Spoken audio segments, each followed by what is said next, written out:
El siguiente programa es familiar, apto para niños y adultos. Canal 13, nuestra buena imagen. Los conceptos y opiniones emitidos en el siguiente programa no son responsabilidad del canal. Todos los contenidos aquí expresados son autoría de sus realizadores. A continuación, La Chambrana.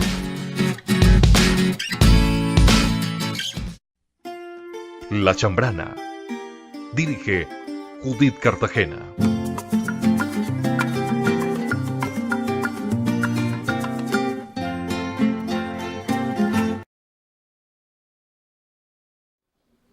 Hola, ¿qué tal? Bienvenidos a esta nueva emisión de La Chambrana Radio y Televisión. Gracias a la técnica de Zulemaida Comunicaciones, gracias a la gerencia general, estamos ya al aire, en directo a través de la emisora 106.9 y a través del canal 3 de Zulemaida.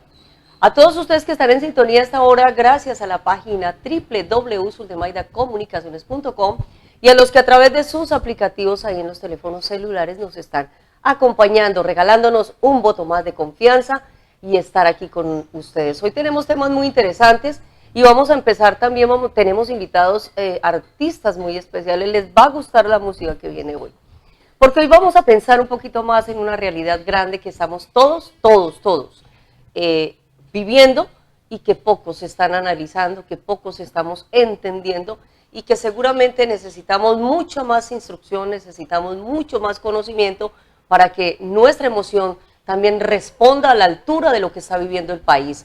A todos ustedes decirles bienvenidos, hoy es viernes 14 de julio, excelente el concierto de Discantus anoche, maravilloso, buen acompañamiento, a todos ellos felicitaciones, esperamos tenerlos nuevamente aquí en estos espacios. Bueno, al Flaquito Ortiz y a todos nuestros amigos de La Chambrana, decirles que vamos a estar con unos temas muy interesantes hoy. Hay un tema que el próximo lunes se va a debatir en el Consejo. Bueno, hay una invitación muy especial de parte de la concejal Stephanie Gómez a la red de mujeres, al Observatorio Mujer, Cultura y Derechos, porque hay un tema del que estamos ahí como pendientes. Alcalde, el tema de la política de equidad de género, ¿qué pasó? Hay inquietudes, el colectivo de mujeres está pendiente, hay muchos temas que tratar, los índices a nivel nacional de violencia contra la mujer, por si no lo sabían, y eso no se ha divulgado en muchos medios, el Quindío está en los índices más altos a nivel país y no lo hemos visto. Claro que tenemos que entender que el promedio se saca por todas estas operaciones matemáticas que se hacen. El departamento del Quindío es muy pequeño, pero tenemos altísimos índices a nivel nacional. No podemos decir que hay más violencia aquí que en otras ciudades como Bogotá, como Cali, como Barranquilla, por ejemplo. Sin embargo, los índices son altísimos. El Observatorio Mujer, Cultura y Derechos está muy pendiente del tema y no se les olvide que la Red Latinoamericana de Mujeres está presidida en este momento por una mujer de Armenia, por una quindiana que se trajo la sede para el departamento del Quindío, esperando que haya mayor aprovechamiento de ese espacio que están ocupando las mujeres quindianas. Y la convención también mundial para los derechos reproductuales y sexuales y reproductivos de la mujer también está liderado por una mujer quindiana de aquí de Armenia. Así que yo creo, señores Administración Municipal de Armenia, que hay que aprovechar ese par de mujeres talentosas que están ahí, que tienen en su responsabilidad o sobre sus hombros compromisos tan grandes como las citas con la Organización de Estados Americanos, las citas en la ONU y todo lo que tiene que ver con las políticas de género a nivel mundial. Y estamos en Armenia. ¿Y acaso sabíamos? ¿Acaso entendemos eso? ¿O tenemos que hacer algo más? El lunes a las 8 de la mañana, en las instalaciones del Consejo Municipal de Armenia, están todas y todos invitados, porque ahí va a haber presencia del observatorio, de la red y la convención internacional. Así que, tema puntual, equidad de género. Tema mujer, así de simple. El Observatorio Mujer, Cultura y Derechos estará ahí presente también.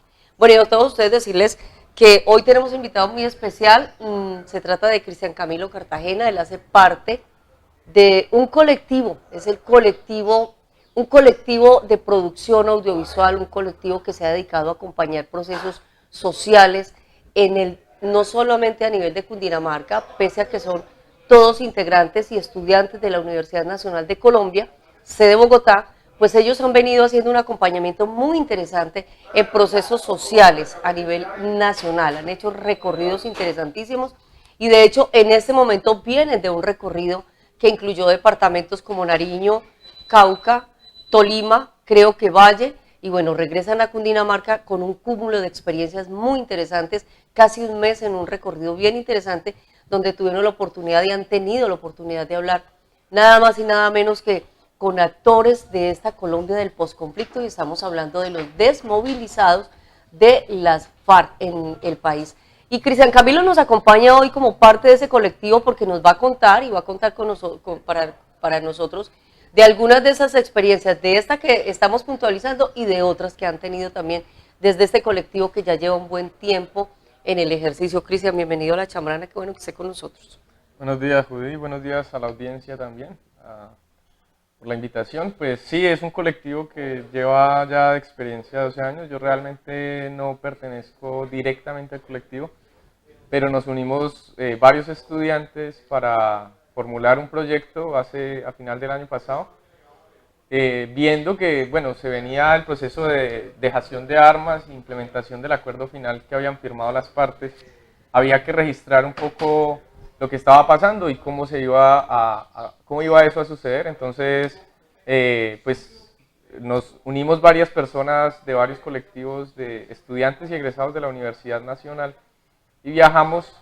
Hemos hecho ya 3 viajes, estuvimos en Mesetas, en la zona veredal transitoria de normalización de Buenavista, en Mesetas, allá fuimos 2 veces, luego fuimos a la zona veredal de Icononso, luego a la de Tumaco, y de regreso pasamos por el Cauca a un proceso social de allá del pueblo Nasa, que es la toma de tierras que están haciendo ellos ahí en los municipios de Caloto, Santander y Corinto.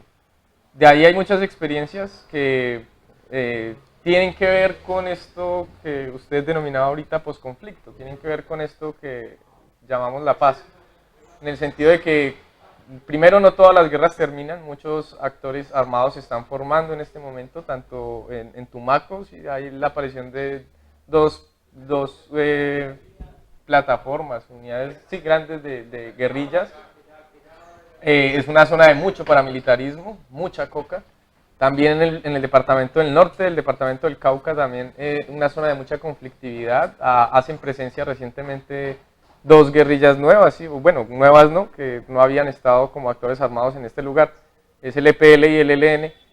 Y justo en el proceso en el que se está viviendo un desarme. No obstante, el departamento del Cauca es muy particular porque es un pueblo el que está allí resistiendo, no es solamente un sector de la población colombiana, es un pueblo en sí mismo, el pueblo Nasa, y como pueblo pues decidieron y hace muchos años tienen claro, determinaron que no querían actores armados en su territorio, y yo no sé si usted recuerde una noticia del 2015, sí creo, 2014, en el que sacaron unos soldados del municipio de Toribío, de un cerro, y también fueron y sacaron a las FARC, es decir, los mismos indios en comunidad sí, se ponen de acuerdo para que no hayan actores armados en sus territorios. No obstante, eso no es tan sencillo como lo muestran las noticias, ahí hay una cantidad de complejidades.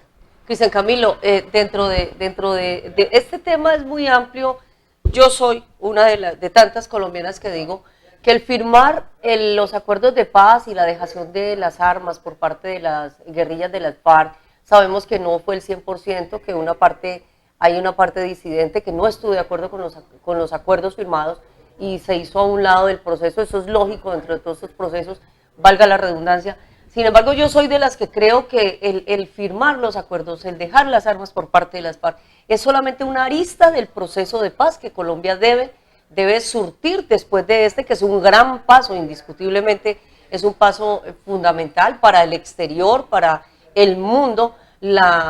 El concepto es Colombia firmó la paz y ese es el concepto que hay a nivel internacional, pero a nivel interno, o sea, desde la academia, usted como estudiante, ¿cómo se ha vivido ese proceso? Claro, la academia siempre ha sido crítica tanto con la guerra, pero para ser crítico pues hay que estudiar las realidades, entonces ha estudiado la guerra y también ha sido uno de los motores, de los núcleos fuertes en el movimiento de paz. ¿sí? Desde hace muchas décadas la academia viene formulando alternativas de negociación, viene enarbolando la bandera de la negociación política, de la solución política y negociada al conflicto desde la mitad de la década de los 90, tal vez con mucha fuerza, y como herencia de los procesos de negociación con las guerrillas de los años 80, porque pues es parte de su naturaleza, ¿no?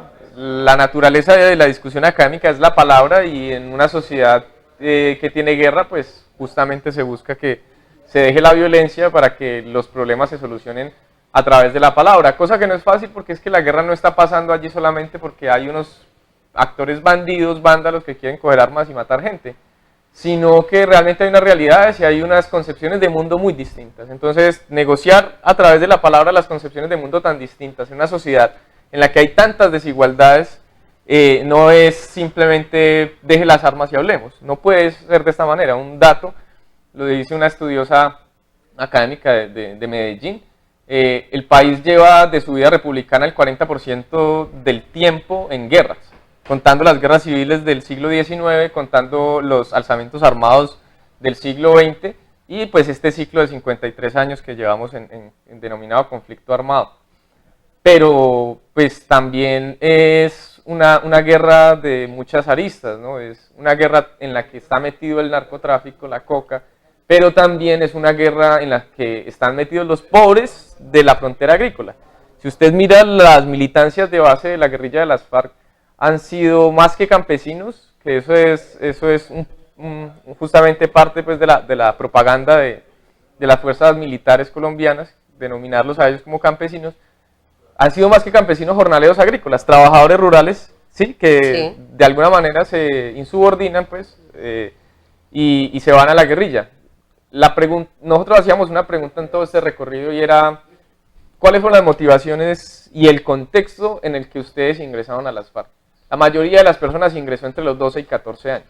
Niños. Entonces, no es que haya reclutamiento forzado a niños, es que son niños que están en esa condición y deciden que ante la violencia intrafamiliar, ante la violencia en la escuela, porque son niños que tal vez nosotros ya no vivamos el regletazo en la mano desde hace muchas décadas, tal vez ni a ustedes les tocó, o seguramente sí. No, a mí sí me tocó la regleta. Pero a estos niños del campo, que eran niños en los años 90, aún les daban juguete en la escuela a los profesores, y muchos de esos resentimientos se van acumulando, y en una sociedad tan cerrada donde no hay oportunidades. Donde no hay oportunidades, donde el Estado no llega primero Bavaria o los militares antes de que llegue el bienestar social del Estado. Además porque las políticas son muy limitadas y muy acomodadas a la conveniencia de quienes están detrás de los escritorios y no quienes están abajo en el campo. Sí, la guerra siempre la hacen los pobres para los ricos.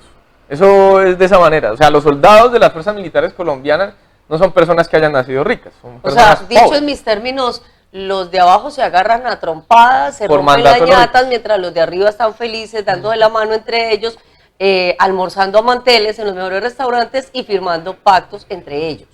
Exactamente, entonces el proceso de paz es muy importante, no solo en términos de silenciar los fusiles, porque seguramente la guerra va a seguir. En todos los procesos de paz que se han dado en el tercer mundo, aparecen nuevas violencias.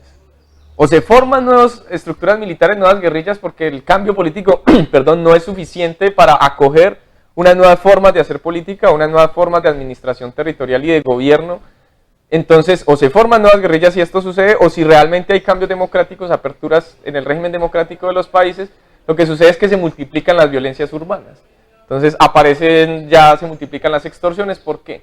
Porque usted va, por ejemplo, a un departamento como el Huila, en el que las FARC fue uno de los primeros departamentos en que empezó a dejar el tema de la extorsión, secuestros y demás. Luego se multiplican esas cifras y esos índices de extorsión, porque ya no está el monopolio de la guerrilla como un actor armado diciendo nosotros somos los que tenemos el monopolio de la extorsión, entonces aparecen múltiples actores armados a hacerlo. Entonces, eso es parte de la complejidad y del reto de un proceso de paz. Lo otro es que efectivamente un proceso de paz se da entre quienes hacen la guerra. Son los enemigos los que tienen que hacer un proceso de paz, o si no, no hay garantía de que se vaya a cumplir.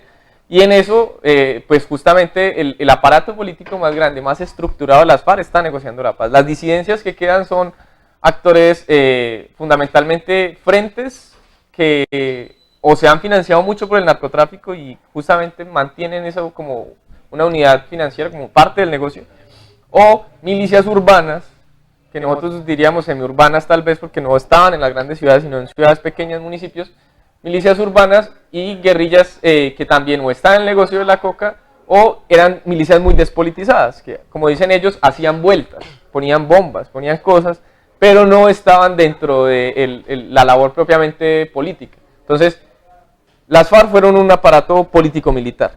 Al momento de dejar la guerra, obviamente, gran parte de ese aparato militar no va a entrar en la negociación. Están ahí.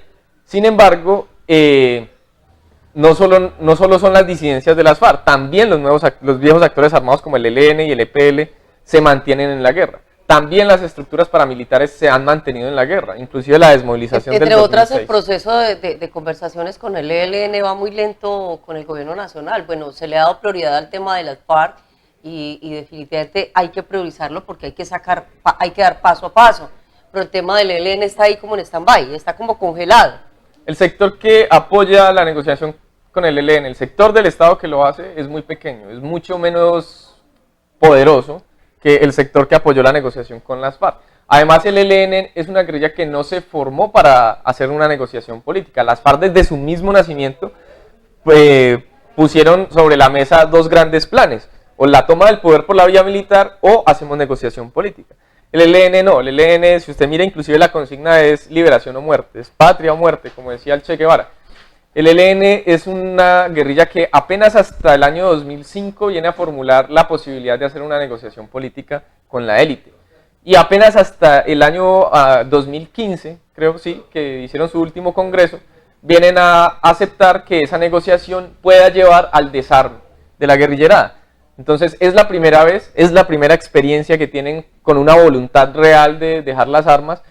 El gobierno está muy desgastado, ya está terminando mandato, ¿sí? El gobierno que se avecina parece, por los análisis que hay, que va a ser un gobierno de más hacia la derecha. Entonces mantener eso con un grupo que inclusive llega a ser más radical que las FARC, que tiene un proyecto político sí, más radical, que es una fuerza militar más pequeña, pues la negociación o sigue abierta dentro de los próximos 5 o 10 años o volvemos a la guerra.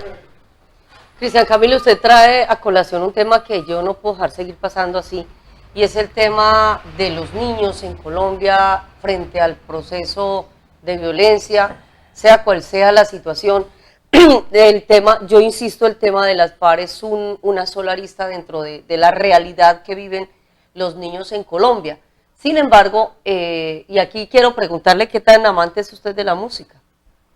No, la música es parte de la vida de una sociedad. Bueno, porque es que aquí siempre les tenemos un tema musical a todos nuestros invitados y justamente este tema musical que vamos a traer a continuación es interpretado por Niños del Cauca. Ellos son una orquesta del resguardo Huellas en el municipio de Caloto, justamente uno de los municipios que más afecciones tuvo por la guerra. Era un corredor estratégico que conectaba el oriente con el occidente del país y pues por allí pasaban muchas armas, mucha coca, pero también es un municipio que ha vivido mucha dominación, porque como son pueblos indígenas, ellos tienen memoria de la resistencia de hace 300, 500 años. Ellos no están hablando de una guerra de 50 años como la denominamos nosotros. Allí hay, en uno de estos resguardos, que fue formado justamente a partir de la recuperación de tierras y luego de una masacre en la que estuvo involucrada la policía, el Estado lo reconoció durante el gobierno de Samper y se comprometió a otorgar algunos títulos de tierras que todavía no ha sucedido y por eso está sucediendo hoy las tomas de tierras que son noticia. Pero ellos no solo están en la toma de tierras, resisten como cultura. Esta es una de esas expresiones, es una orquesta de niños de ese resguardo. Pues escuchémosla, esta canción es muy bonita. Y el tema se llama Convocando a la Unidad, justamente es una propuesta musical bien interesante, pero les dije que hoy vamos a pensar un poquito más. Sol y trueno, lluvia, viento y primavera. Si no aprendes a quererme, ¿cómo puedo yo quererte?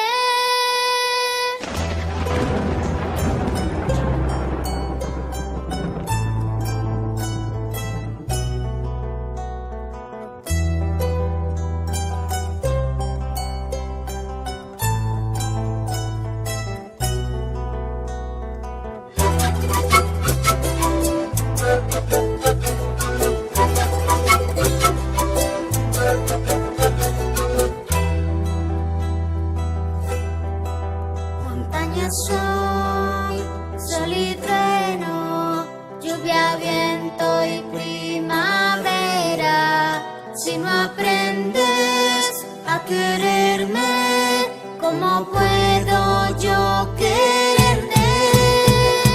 En contra del viento, de los bosques, de los sueños, de los ríos, del amor, la guerra. Ya no hay equilibrio, no hay respeto por la vida, por la casa, que todos deben cuidar. ¿Qué hay en tu corazón? No hay amor, solo en tu destrucción sufrirás.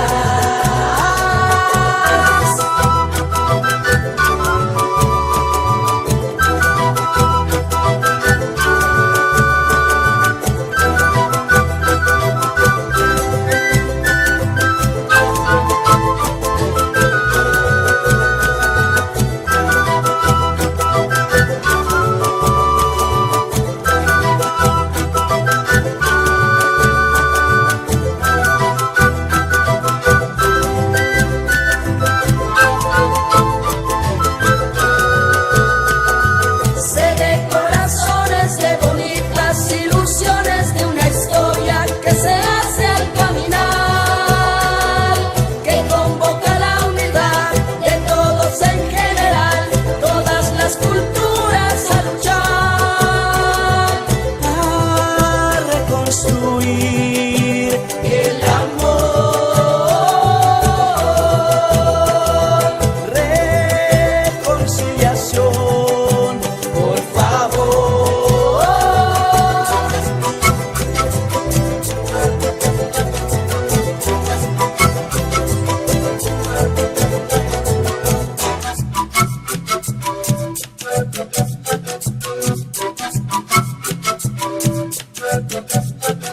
Es tiempo de reconstruir la montaña bajo el sol, el trueno y el viento guiarán. Si queremos que al final todo vuelva a ser normal, si queremos ver la primavera, es tiempo de reconstruir la montaña bajo el sol, el trueno y el viento guiarán. Si queremos que al final todo vuelva a ser normal, si queremos ver la primavera.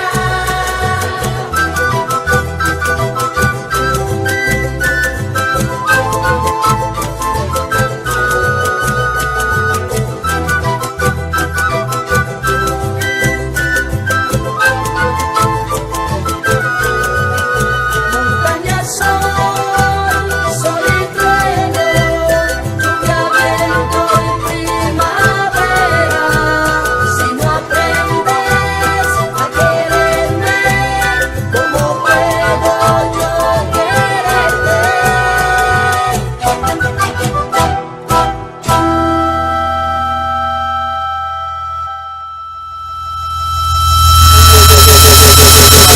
De Caloto, Cauca.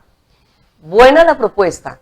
A propósito de eso, y ya habiendo hablado, haciendo como un paneo general de todo lo que es pues el tema con las FARC a nivel país, ustedes como colectivo, Cristian Camilo, han realizado un recorrido, con eso empezamos. Yo sí quisiera que usted, que ha estado allá en el campo, con la gente que ya entregó las armas, en el día a día de ellos, en cómo se levantan, en cómo están durmiendo, en cómo están haciendo de comer, en cómo están ellos en ese momento adaptándose a una vida que de ser muy intensa, muy activa, ahora es una vida un poco pausada para el ritmo al que ellos estaban enseñados.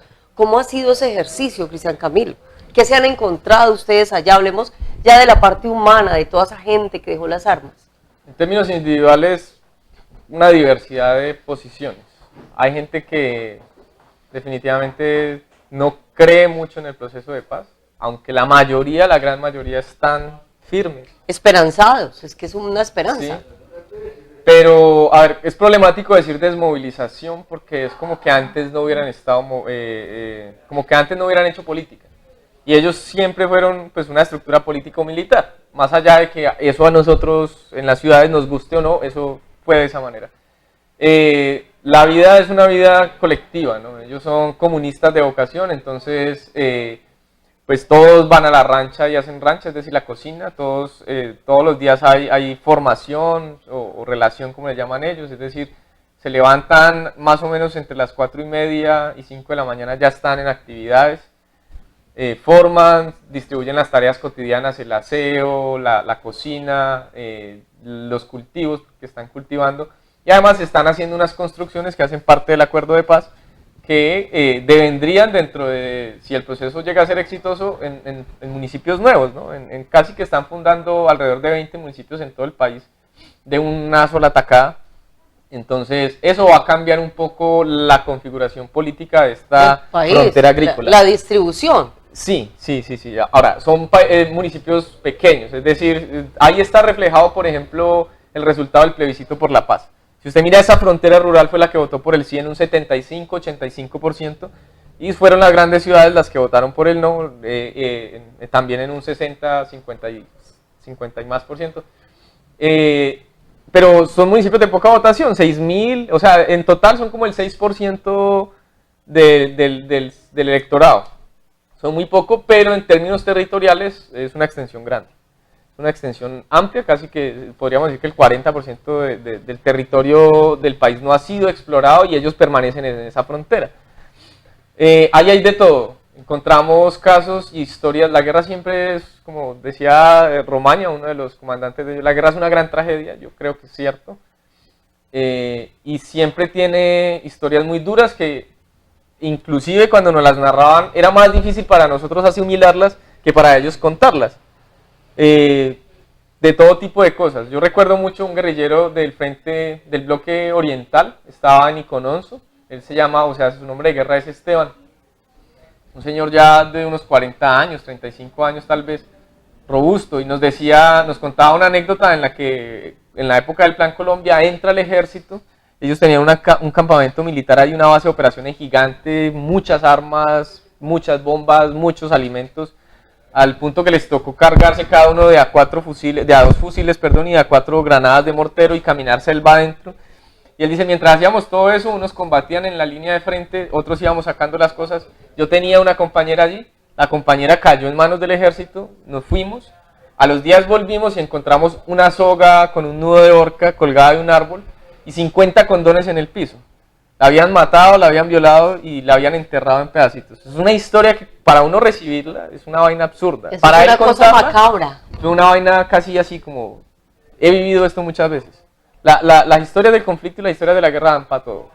Ahí hay inclusive un problema profundo y es, bueno, ¿qué va a pasar con la verdad? Porque estamos en un proceso de paz, pues tiene que decirse la verdad. Colombia está esperando esa verdad, claro. Porque además de todo en esto, permítame, Cristian, yo soy me declaro un poco ignorante en el tema, pero además de todo esto uno ve los grandes trenes de la política enfrentados entre ellos, casi que lo que uno visualiza desde acá, y ahí es donde yo digo, el gobierno tiene que entender, y los grandes líderes de la política en el país tienen que entender que nosotros la cabeza no la tenemos de adorno, o sea, aquí hay neuronas que funcionan. Tú no en ese choque de trenes que uno ve que este está tratando, ataca a este para tapar cosas de él, y este ataca a este para tapar cosas de él, y nadie quiere enfrentar una verdad.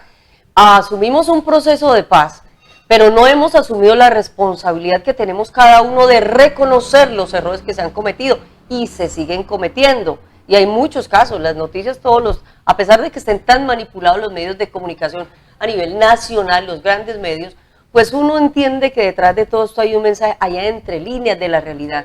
Entonces, es un enfrentamiento muy tremendo y ellos no han entendido que el pueblo colombiano ya está despertando y que aquí nadie va a tragar entero. Y ese es otro proceso de paz dentro del proceso. Claro, la verdad es casi que la piedra angular de la reconciliación. Porque sí. ¿Cómo se reconcilia un pueblo si no conoce lo que pasó? ¿Sí?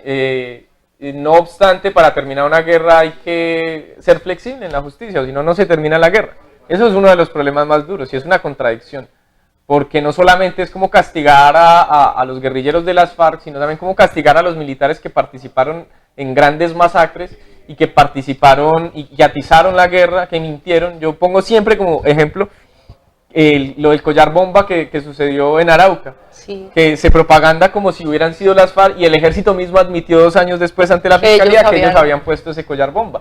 Y estoy hablando de algo terrible, es ponerle un collar bomba a una mujer mayor de edad, sí, a una señora, y matarla, o sea, y hacerlo aparecer como un acto terrorista para después tener la excusa. Entonces, todo eso, ¿dónde va a quedar? ¿Dónde va a quedar la verdad sobre la cantidad de militares, de soldados rasos de las fuerzas militares colombianas que cayeron en campo y no fueron recogidos por sus compañeros y hoy están allá enterrados y fueron presentados ante el país como desaparecidos?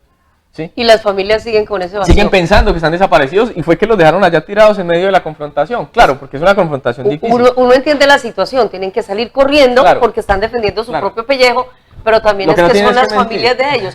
Que si Camilo lo invitar acá, vamos a una pausa porque está muy interesante el tema y ya continuamos. Les voy a recordar las líneas telefónicas para que estén con nosotros si tienen deseo de participar, y los que están a través de la transmisión en vivo, a través de nuestra fanpage Suldemaida Comunicaciones. Los números son 748-5260 y 315-762-4422. Regresamos después de la pausa. Mundo Deportivo, la más completa información deportiva a nivel local, nacional e internacional. Todos los detalles del fútbol profesional colombiano y las diferentes ligas del departamento, resultados, estadísticas y toda la información deportiva. Lo mejor del deporte de lunes a viernes de 6 a 7 de la noche, solo por el canal 13 Suldemaida TV. Mundo Deportivo. A sus pantallas llega el mágico mundo del arte, música, danza, pintura y todas las expresiones culturales en un solo espacio. Los artistas locales, nacionales e internacionales tienen un lugar en Talentos todos los lunes a las 8 de la noche, solo por Canal 13 Suldemaida Televisión.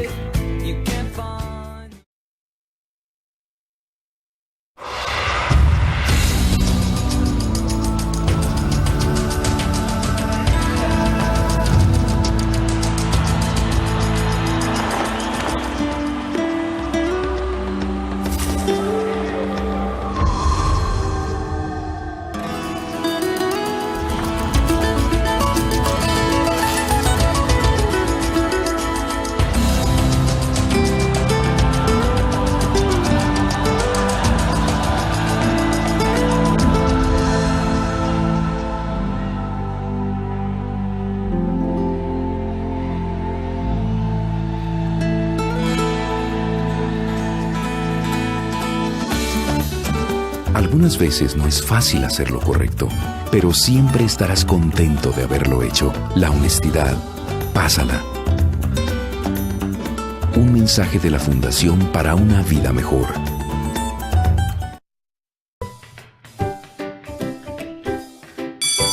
Los docentes de Quindío pasan al tablero. Todos los viernes a las 8:30 de la noche, solo por Canal 13 Suldemaida Televisión, nuestra buena imagen. Ahora llega la señal del Canal 13 a tu celular. Descarga nuestra aplicación en Play Store y App Store. Canal 13 Suldemaida TV desde tu celular.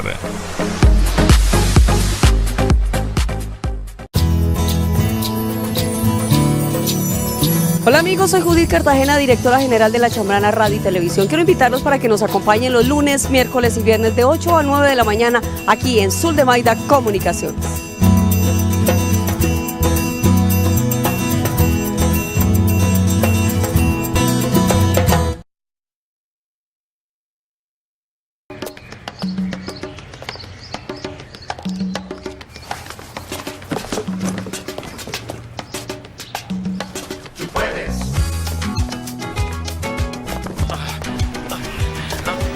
Oiga, permítame ayudarla.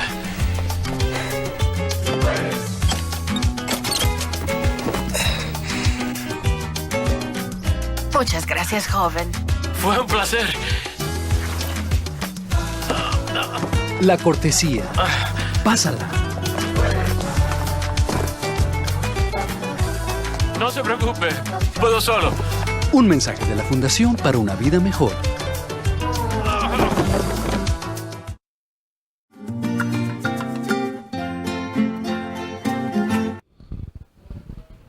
Bien interesante es todo lo que se teje en torno a este tema, pero sobre todo muy interesante es las vivencias que ha tenido el colectivo La Directa, ¿verdad? En este ejercicio. Antes de continuar con este tema como tan...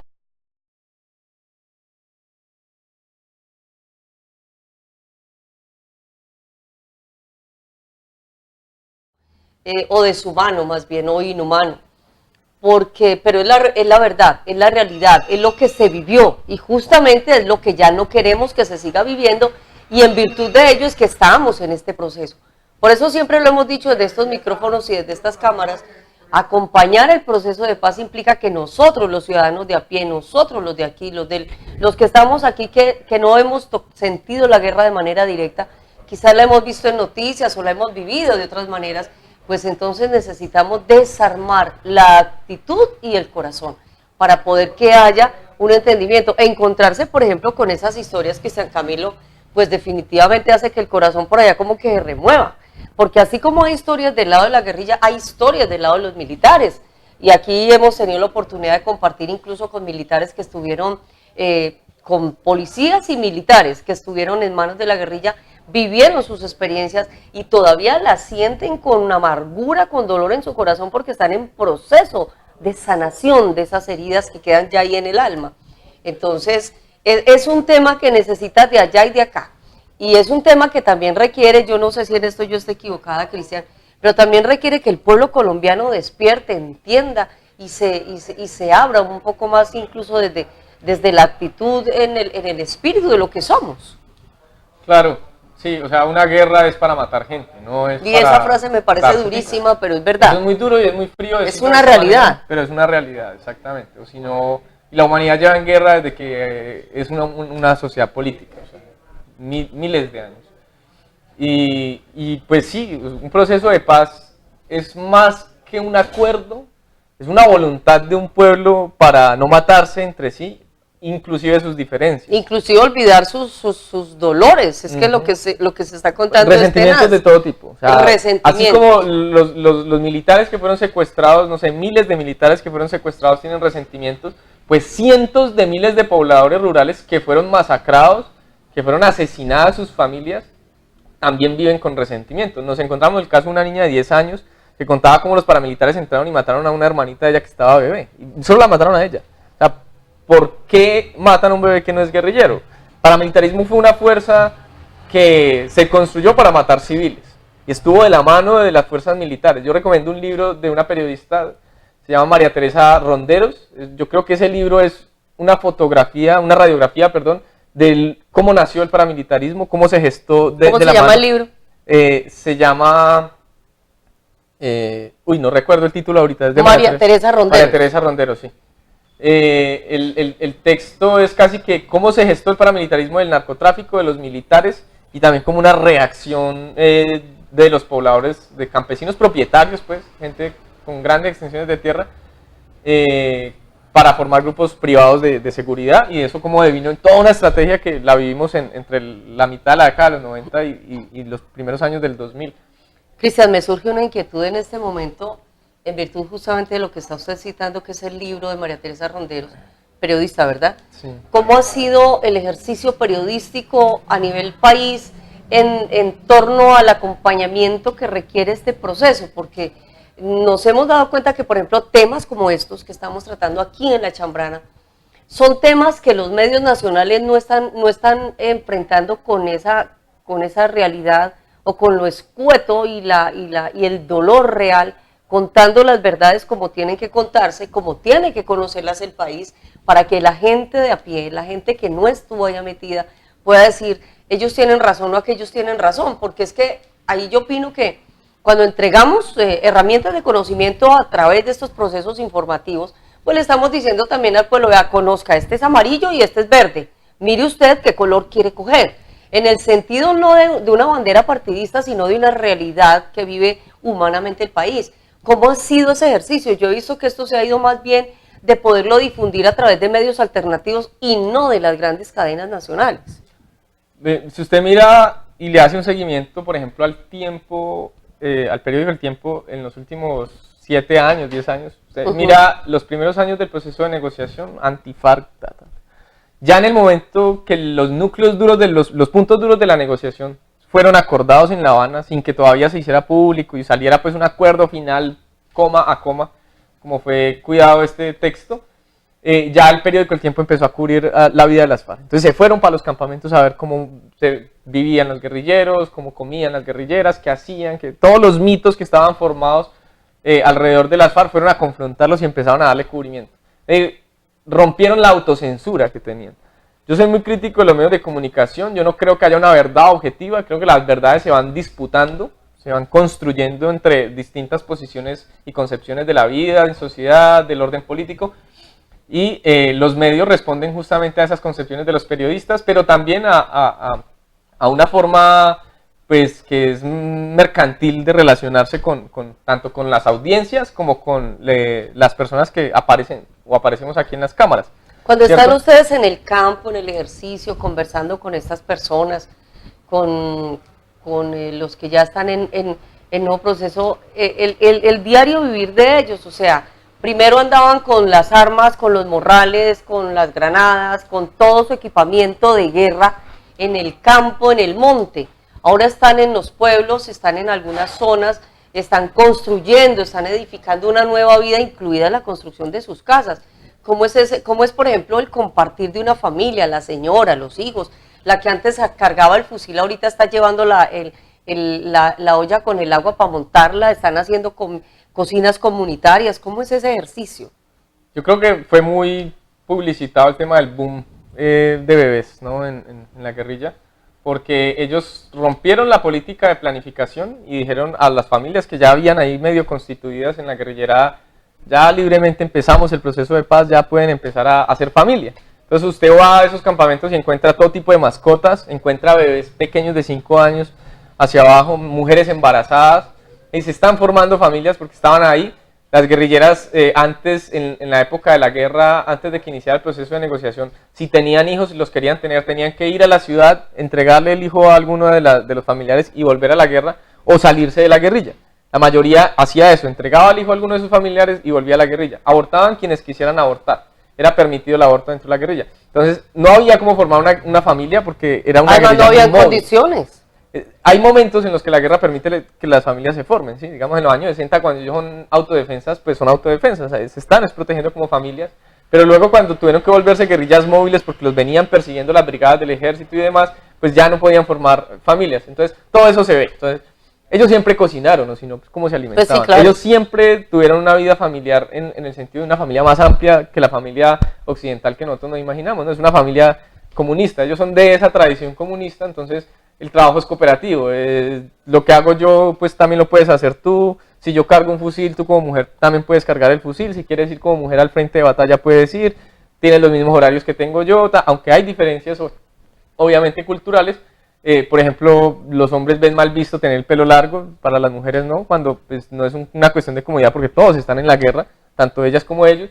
Pero en cuanto a división del trabajo, sí se mantiene un cierto grado de igualdad entre los guerrilleros. El tránsito ha devenido en formar nuevos sujetos y esto es lo más importante de lo que está pasando ahorita. Yo creo que lo fundamental. Muchos de ellos y de ellas están haciendo hoy periodismo, por ejemplo, y nos fuimos con la Escuela de Comunicación a compartir esa experiencia de periodismo con ellos y nos dimos cuenta que eran demasiado creativos, ¿sí? O sea, porque como han vivido la guerra están en la voluntad de aprender todo.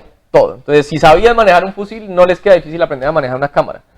Y son 5 meses en un proceso de aprendizaje. Además les va a pesar menos. Exacto. Y Entre son otras muy cosas. creativos, son muy dispuestos, son muy disciplinados. Entonces, a tal hora y a tal hora están, no llegan tarde, saben que tienen 15 minutos de refrigerio y los cumplen. Si les decimos mañana traen la nota, mañana la traen. Invéntense, no sabemos cómo lo hacen, ¿sí?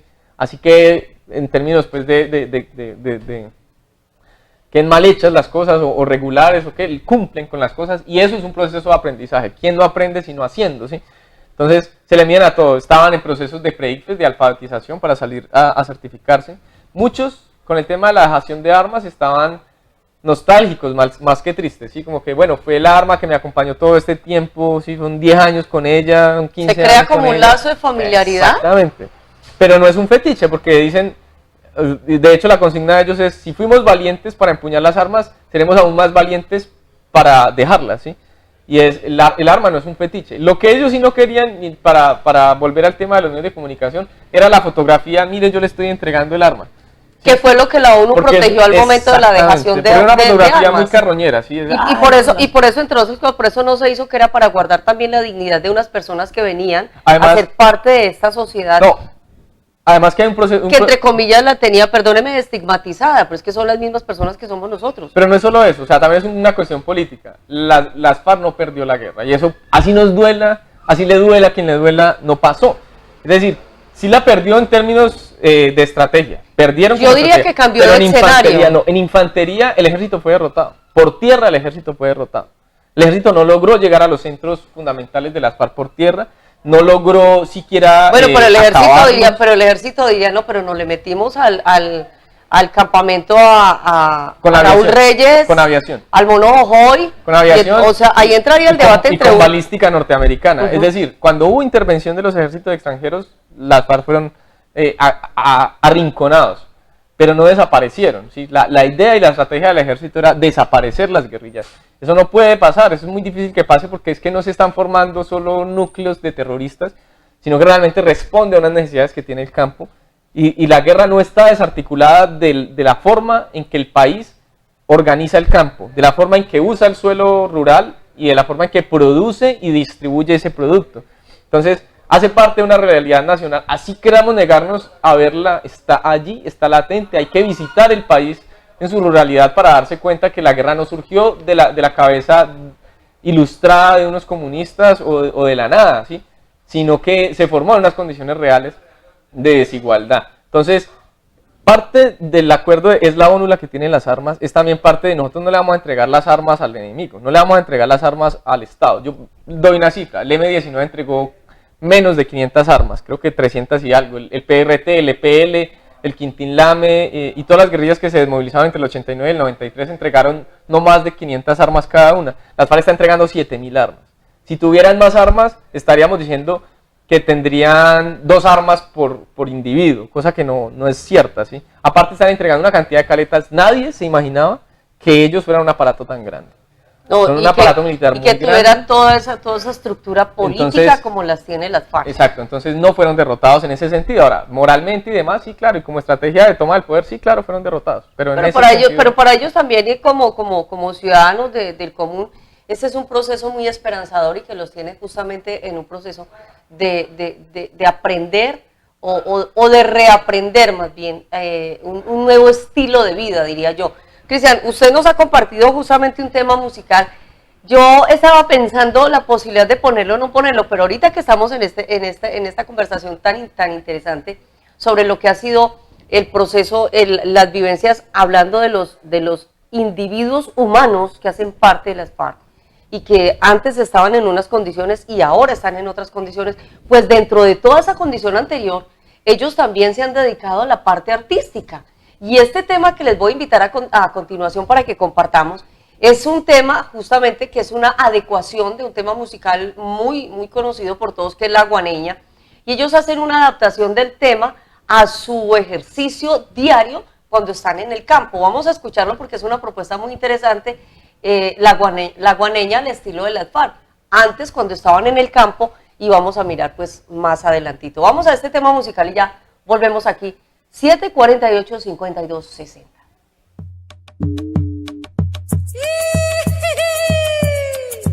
Vamos, guaneñita, con todos los sureños y el bloque occidental.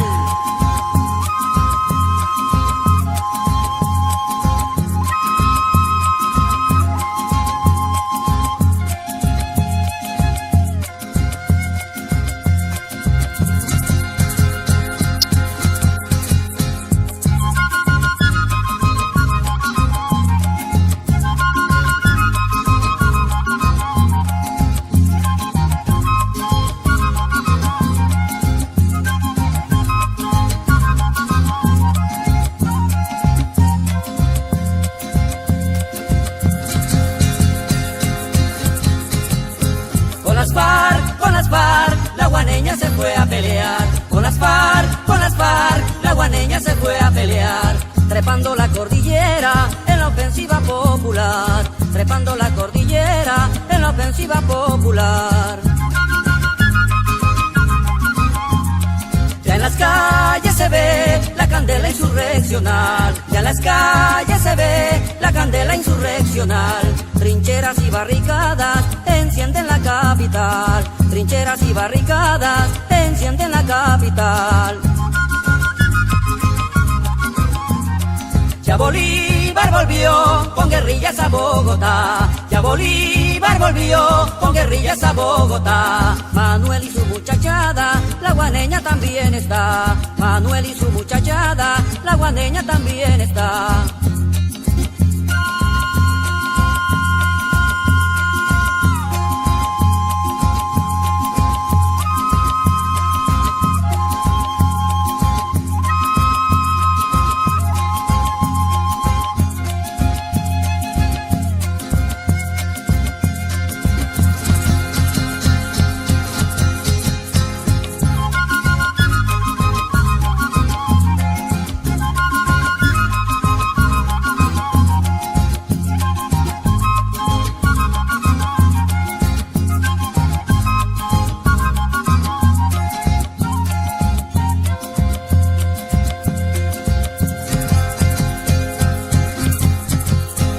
Si el gringo ladrón busca pleito lo encontrará, y si el gringo ladrón busca pleito lo encontrará. La guerra patria en Colombia seguro que estallará, la guerra patria en Colombia seguro que estallará.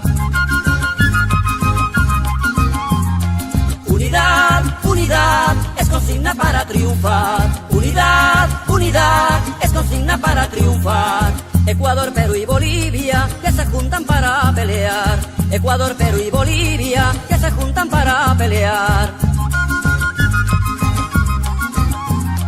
Y también marcharán Venezuela y Panamá, y también marcharán Venezuela y Panamá. Desde la tierra de fuegos todo el pueblo combatirá, hasta el mismo río Bravo la patria se extenderá, hasta el mismo río Bravo la patria se extenderá. Con las FARC, la guaneña se fue a pelear, con las FARC, la guaneña se fue a pelear. Trepando la cordillera en la ofensiva popular, trepando la cordillera en la ofensiva popular. Con las FARC, la guaneña se fue a pelear, con las FARC, la guaneña se fue a pelear. Trepando la cordillera en la ofensiva popular, trepando la cordillera en la ofensiva popular. Y habla justamente de su cotidianidad. Cristian Camilo, ya nos quedan unos pocos minutos y yo realmente quisiera como aprovechar al máximo, porque es que ustedes dieron un paso por el Cauca y ese es un tema muy importante, que también es un tema que le falta mucho conocimiento de la realidad al pueblo colombiano, y es el tema de los resguardos y la comunidad indígena allí en la pugna por la tierra, que ha sido como el gran problema del Cauca. ¿Cómo ha sido esa experiencia? Ya, para cerrar un poco el tema anterior, yo solo termino diciendo que todas las guerras de todos los bandos han tenido arte, poesía, literatura, música. Y las propuestas son muy interesantes. Sí, más allá del gusto, siempre producen eso como parte de una expresión cultural, porque son humanos, ¿no? Los humanos somos humanos hasta en la guerra. El Cauca es un departamento, tal vez el departamento de mayor desigualdad en tenencia de la tierra a nivel país. Creo que es el departamento de mayor desigualdad, medida en el Gini, de desigualdad. También es un departamento que tuvo, ese norte del Cauca tuvo grandes afecciones en la guerra. Toribío, por ejemplo, fue el municipio de mayores tomas, de mayor cantidad de tomas, incursiones militares. Casi que cada 2 días había una toma guerrillera. Uno viajaba a Toribío hace unos 10 años y habían todas, o sea, los frentes de las casas estaban marcados con tiros y usted viaja hoy y está lleno de murales. Es una vaina que ha ido cambiando. Un cambio en la manifestación cultural, artística. Sí, estética del pueblo. Bueno, el Cauca es un territorio que está dividido entre población mestiza blanca, pues colona, y población originaria, indígena. Aunque son pueblos mestizados también, como varias etnias indígenas confluyeron en lo que hoy denominamos como pueblo Nasa, que Nasa más o menos traduce como humano, es como el genérico en la lengua Nasayube. Y ellos están ahorita en un proceso de recuperación de tierras, son 3.000 hectáreas de tierras que le están quitando a varios propietarios que alquilan esas tierras para la producción de caña, y esa caña está destinada fundamentalmente a la producción de etanol, ni siquiera de alimentos, ¿sí? Sino de etanol. Contamina el agua, ¿sí? Contamina el suelo, enriquece a unos cuantos y además ha traído paramilitarismo a lo que marcan en esos pueblos. Entonces, los pueblos indígenas desde el año 2005 intentaron tomarse esas tierras, luego en el 2013 hicieron una minga de resistencia comunitaria y en el año 2014, a finales de 2014, deciden ir a tomarse unas haciendas. Son haciendas que desde las que, por ejemplo, fueron pensadas y fraguada una de las masacres más aterradoras que han vivido, que fue en el año 91 con participación del jefe de policía local. Fueron masacrados alrededor de 20 comuneros. Ellos están hoy recuperándolas fundamentalmente para cultivar bosque, porque tienen una noción de que no solamente es tener la tierra parcelada para producir, sino que se requiere bosque para que el agua baje. Además, ahí hay un alto grado de responsabilidad ambiental hacia ese entorno que nos hace falta a muchos. Es que es una concepción del mundo distinta. Ellos son politeístas. O sea, ellos no creen en un único Dios que nos va a salvar todos, sino que creen en una diosa agua, en un Dios universo, en una diosa tierra. Sí, lo podríamos explicar de la manera, es decir, creen en una cosmovisión ecológica integral del ser humano. Entonces no es como que yo voy y compro mi agua embotellada, sino yo mismo cuido el agua desde el territorio. Para tener derecho a disfrutarla como es. Cortico el tiempo para hablar de todo ese bagaje. Yo espero que esta sea una entre muchas veces que ustedes participen con nosotros, usted y todo el colectivo La Directa, porque estos son temas que enriquecen definitivamente a nuestra audiencia. Cristian, muchas gracias por acompañarnos hoy. A usted también, muchas gracias, a toda la audiencia, espero que sea útil, que son procesos que está viviendo el país que tienen que ver con la paz, porque la paz es eso, es construir una nueva forma de vida, no es solamente firmar un acuerdo. Y justamente en estos territorios, en esa realidad que nosotros no estamos viendo, están pasando muchas cosas y allí es donde se han formado las guerras, entonces allí es donde hay que poner atención. Y allí es donde nos gusta a nosotros estar con ustedes también, y por eso aprovechamos el paso de todos estos actores aquí por estos espacios de La Chambrana. Gracias por acompañarnos en este día, los esperamos el lunes con un invitado muy especial. También vamos a hacer con él análisis político de la región del departamento, o mejor, del departamento del Quindío y de la gran realidad que estamos viviendo en este momento político del departamento. Esperamos que nos acompañen, muy queridos todos, un abrazo muy grande y tenemos un compromiso y es con la vida. La Chambrana. Dirige Judith Cartagena.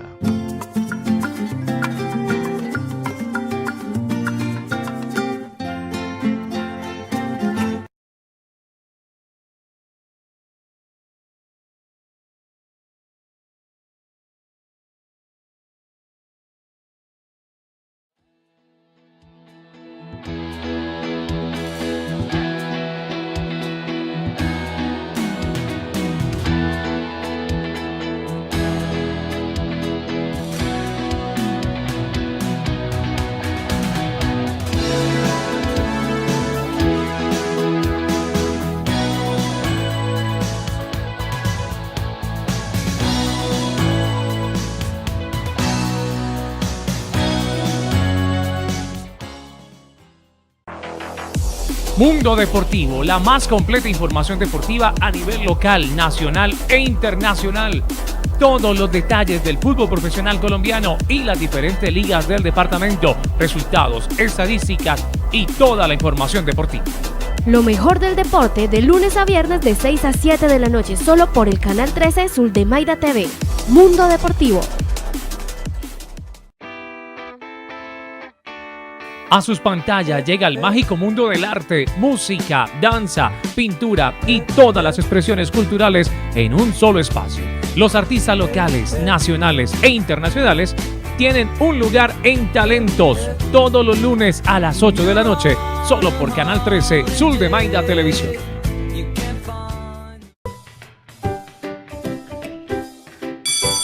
Los docentes de Quindío pasan al tablero. Todos los viernes a las 8:30 de la noche, solo por Canal 13 Suldemaida Televisión, nuestra buena imagen.